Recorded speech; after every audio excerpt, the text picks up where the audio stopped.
सबसे इंपॉर्टेंट होने वाला है।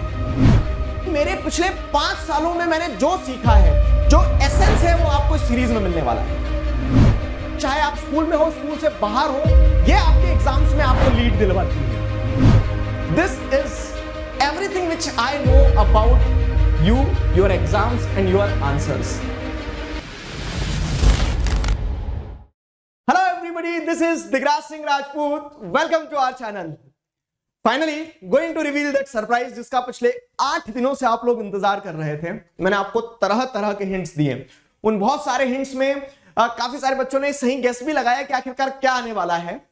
तो इस सीरीज के बारे में, इस वीडियो के बारे में मैं आपको बताता हूं, और बताने से पहले मैं आपको एक चीज कह देता हूं कि ये सबसे इंपॉर्टेंट होने वाला है। इस सीरीज की, इस वीडियो की सिग्निफिकेंस मैं आपको एक वाक्य में अगर समझाऊं ना, तो वो ये है कि मेरे पिछले 5 सालों में मैंने जो सीखा है, जो एसेंस है, वो आपको इस सीरीज में मिलने वाला है। सारा का सारा लर्निंग्स जो मैंने आपको पढ़ाते हुए, जो आपको एनालाइज करते हुए, जो आपको ऑब्जर्व करते हुए सीखी है, इतने सारे बच्चों को पढ़ाया, उसमें से मैंने जो ग्रास्प किया, जो आपकी समस्याएं थी, जिन चीज का आपको सोल्यूशन चाहिए, वो सारा सब कुछ इसमें होने वाला है। इस सीरीज को यहां से भी समझ सकते हैं कि ये एक ऐसी चीज होने वाली जो सिर्फ क्लास 9 के लिए नहीं, क्लास 10 के लिए नहीं, क्लास 11 के लिए नहीं, क्लास 12 के लिए नहीं है। हर एक बच्चे के लिए इंपॉर्टेंट है। चाहे आप स्कूल में हो, स्कूल से बाहर हो, ये आपके एग्जाम्स में आपको लीड दिलवाती है। ये क्या है आखिरकार? ये आंसर राइटिंग के ऊपर एक पूरा का पूरा वर्कशॉप है। ठीक है, वर्कशॉप कहा मैंने, कोई वीडियो नहीं है, कोई सीरीज नहीं है। ये एक वर्कशॉप है जहां पर आप टच डाउन से टेक ऑफ करेंगे, टेक ऑफ से टच डाउन करेंगे। वो जो पूरी एसेंस है आंसर राइटिंग की, वो सीखोगे। This is everything which I know about you, your exams and your answers. ये बहुत महत्वपूर्ण होने वाला है। तो आई रिक्वेस्ट यू, क्या कि इसे आप सिर्फ कुछ वीडियोस की तरह मत देखना। ये मैंने ऐसा भी नहीं कि मैंने एक दिन में बनाया है। अगेन आई एम रिपीटिंग, इतने दिन से सोच रहा था, कितने दिन से मैं आपसे प्रॉमिस कर रहा था, लेकिन क्यों नहीं बनाया वीडियो। एक वीडियो बनाने के लिए क्या करना होता है? बस पॉइंट्स माइंड में लाना होते हैं, स्लाइड बनाना होती है, वो वीडियो बनाया जा सकता है। लेकिन मैंने नहीं बनाया। क्यों?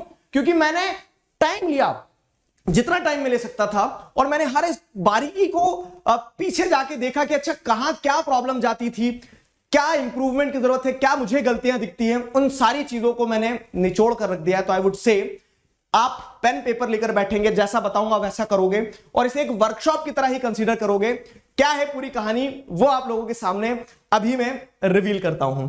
सरप्राइज है the art of answer writing. The art of answer writing, ये जो सीरीज होने वाली है हमारी, अगेन वर्कशॉप है, सीरीज होने वाली है। This is going to be a complete pack for answer writing. देखो क्या हो रहा है ना, आप इस चीज की अहमियत को यहां पे समझिएगा कि एग्जाम से एक दिन पहले 90% बच्चे जो होते हैं ना, वो सब सेम लेवल पर होते हैं। लेकिन कौन डिफरेंस क्रिएट करने वाला है, किसके मार्क्स में कितना डिफरेंस आने वाला है, वो डिपेंड करता है कि जब एग्जाम वाले दिन आप आंसर लिख के आएंगे ना, तो उन 3 घंटों में आपने क्या लिखा, वो एक बहुत महत्वपूर्ण चीज होती है। यहां पे आपको एक चीज और मैं थोड़ा सा एहसास करवाना चाहूंगा, क्यों आंसर राइटिंग इतना इंपॉर्टेंट है, क्यों आंसर राइटिंग वो डिफरेंस क्रिएट करता है। क्योंकि आपके स्कूल के एग्जाम में आपको पता है कि आपको टीचर जानते हैं, टीचर का एक परसेप्शन है आपके बारे में। लेकिन बोर्ड एग्जाम में जिस दिन आपकी कॉपी चेक होती है ना, वो कॉपी चेक करने वाला नहीं जानता आप कौन हो, वो सिर्फ आपकी कॉपी को जानता है, आपके आंसर्स को जानता है, और उन आंसर्स के बेसिस पर आप उसे बार्गेन करते हैं कि 80 में से आपको कितने नंबर देने वाला है। तो इस सेंस में आंसर राइटिंग बहुत महत्वपूर्ण है। और आंसर राइटिंग जो है, तो ऐसा नहीं है कि सर हमसे तो बनता ही नहीं हो पाएगा। वो एक आर्ट है, कुछ बारीकियां हैं। जिसने वो बारीकियां समझ ली ना, वो एक्सेल कर जाता है आंसर राइटिंग वाले पार्ट पर। मैं वही कह रहा हूं कि डिफरेंस वही आता है कि एग्जाम के एक दिन पहले सबको सब कुछ कहानी पता होती है, बस डिफरेंस वही जाएगा कि आप कैसे जो पता है उसे लिख कर आ रहे हो। तो इन्हीं सारी चीजों पर, इन्हीं सारे ऑब्जेक्टिव्स को लेकर इस सीरीज को बनाया गया है। इसे आप समझिएगा इसमें क्या क्या होने वाला है। देखिए, तो बेसिकली यहां पे मैं आपको ब्रेकअप करके दूंगा। इस पूरे the art of answer writing series में हम ब्रेकअप करने वाले हैं चीजों का ब्रेकअप ऐसे करने वाले हैं कि क्या क्या पढ़ेंगे। देखो, सबसे पहले how to write a good answer, be brilliant with basics. पहला पार्ट हमारा जो होगा, पहला पार्ट तो ये इंट्रोडक्शन चलेगा। सेकंड पार्ट जो होगा हमारा वीडियो का, इस सीरीज का, उसमें हम क्या पढ़ेंगे, उसमें हम देखेंगे कि how to write a good answer. क्या होता है ना, जो मैंने आपको कहा, बी ब्रिलियंट विथ बेसिक्स। कुछ बेसिक्स हैं आंसर लिखने के पहले, आंसर लिखते समय, आंसर लिखने के बाद आपको ये पता होना चाहिए। उतना पता है तो वो एक मिनिमम स्टैंडर्ड है, वहां से शुरू करोगे आप, तो आपने आपके साथ जो कंपीट कर रहे हैं बच्चे, जो और एग्जाम्स लिख रहे हैं बोर्ड एग्जाम, उनमें से मेजॉरिटी के साथ आप ऑलरेडी लीड ले चुके हो, क्योंकि वो इन बेसिक्स पे गलतियां कर रहे हैं। तो बी ब्रिलियंट विद बेसिक्स। कुछ बेसिक्स की बात करेंगे, ये एक बहुत इंपॉर्टेंट पार्ट होगा कि एक अच्छा आंसर कुछ होता है, अच्छा आंसर कैसे लिखते हैं, उन चीजों पे बात करेंगे। अगला पार्ट जो रहेगा इस सीरीज का, उसमें हम देखेंगे solution to 5 common problems faced in answer writing. Answer लिखते समय कुछ 5 कॉमन प्रॉब्लम हर एक स्टूडेंट फेस करता है। मतलब प्रॉब्लम बहुत सारी होती है, लेकिन कुछ 5 मैंने जो नैरो डाउन करी है, वो 5 क्या है, वो 5 प्रॉब्लम्स हैं। सबसे पहली चीज कि जैसे आप में से काफी बच्चे कहते हैं कि सर कितना लिखें, छोटे आंसर को बड़ा कैसे करें कि छोटे टॉपिक से क्वेश्चन आ गया, इजंट इट? तो इन्हीं सारी परेशानियों को हम इस पार्ट में डिस्कस करेंगे। नेक्स्ट होगा how to solve different type of questions in exam. ये आंसर लिखते समय हर एक स्टूडेंट के द्वारा बहुत ही बड़े लेवल पर फेस की जाती है। क्या कि स्टेटमेंट में इस क्वेश्चन आते हैं, कभी हम देखते हैं डिफरेंशिएट बिटवीन क्वेश्चन आ रहे हैं। क्वेश्चन के टाइप बहुत सारे अलग अलग रहते हैं, कभी बहुत ज्यादा ट्विस्टेड क्वेश्चन आते हैं जिसे हम बहरूपिया भी कहते हैं। तो अलग अलग प्रकार के क्वेश्चन को डील करने की अलग अलग प्रकार के कुछ स्टेप्स हो सकते हैं, ठीक है। बहुत साइंटिफिकली कह लो या फिर कह सकते हैं कि देखो आंसर लिखना बहुत सिंपल है कि हाँ जो पढ़ा है वो लिख के आ जाना, लेकिन उसके बेसिक्स में जाकर कुछ पॉइंटर्स ऐसे मैंने डिराइव आउट करे हैं जो कहीं ना कहीं अलग अलग तरह के क्वेश्चन को डील करने में आपको बहुत ज्यादा मदद करेगा। तो वो वाला पार्ट हम यहां डिस्कस करेंगे, वो वाला पार्ट हम इस पार्ट में डिस्कस करेंगे। और उसके बाद में mistakes to avoid while writing answers in exam. हम गलतियों से सीखते हैं, लेकिन इसका मतलब ये नहीं कि हर चीज सीखने के लिए गलती करें। पहले बहुत सारी ऐसी गलतियां होती हैं जो बहुत सारे लोगों ने करके रखी है। अब क्योंकि क्या है, आप एक बार 10th पढ़ोगे, मैंने भी एक ही बार 10th पढ़ी थी, लेकिन आपके जैसे बहुत सारे बच्चे मैं हर साल पढ़ाता हूं।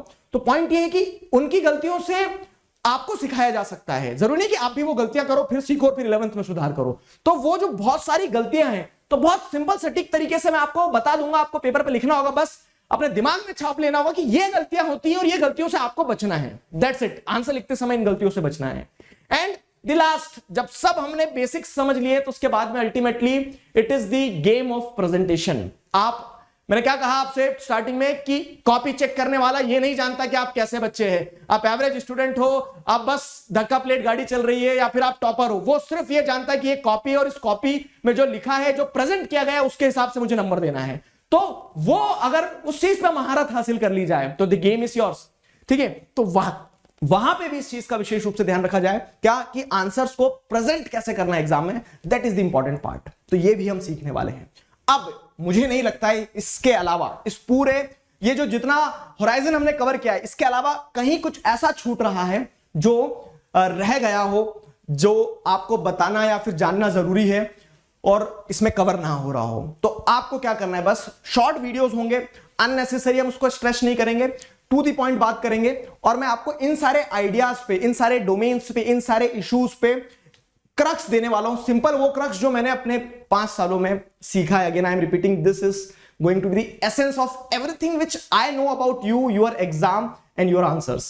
तो आपको क्या करना है, आपको इसे एक वर्कशॉप की तरह देखना है। जो बताऊंगा वो करना है। कुछ प्रैक्टिस सेशंस टाइप भी होंगे, practice sessions in the sense कि वो आप जब सीरीज को फॉलो करेंगे तो आपको समझ में आएगा आखिरकार है क्या उसमें। तो ये पूरा कवरेज होने वाला है। तो मैं आशा करता हूं आपको यहां तक हर एक चीज क्लियर है, आप एक्साइटेड हैं इस वर्कशॉप में घुसने के लिए। और आप एक बार जब इस वर्कशॉप के अंदर जाओगे, ये पूरे सेशन जो है तो सब्सिक्वेंटली आपको एक एक करके यूट्यूब पे मैं देते जाऊंगा। जब आप इस वर्कशॉप के अंदर जाओगे और इन सारे वीडियोस को देखने के बाद जब बाहर निकलोगे, you will feel the difference. आपको अपने अंदर वो बदलाव समझ में आएगा कि हाँ, ये सारी गलतियों को मैं कर रहा था, इन्हें सुधार करना है, ये हैक्स मैं सीखा हूं, ये टिप्स एंड ट्रिक्स की मदद से अब मैं जो कल से आंसर लिखूंगा उसमें बहुत बड़ा डिफरेंस होने वाला है। तो this is The art of answer writing presenting to you. I hope आप सभी लोगों को इससे बहुत फायदा मिलेगा और आप इस एक्साइटमेंट के साथ में इस पूरे सीरीज के सारे वीडियोस को देखेंगे, अपने आप में वो डिफरेंस इनकलकेट करोगे। कैसा लगा कमेंट सेक्शन में जरूर बताइएगा। See you all in the part 2, जिसमें हम देखेंगे कि how to write a good answer. तब तक अपना ध्यान रखिए, पढ़ते रहिए।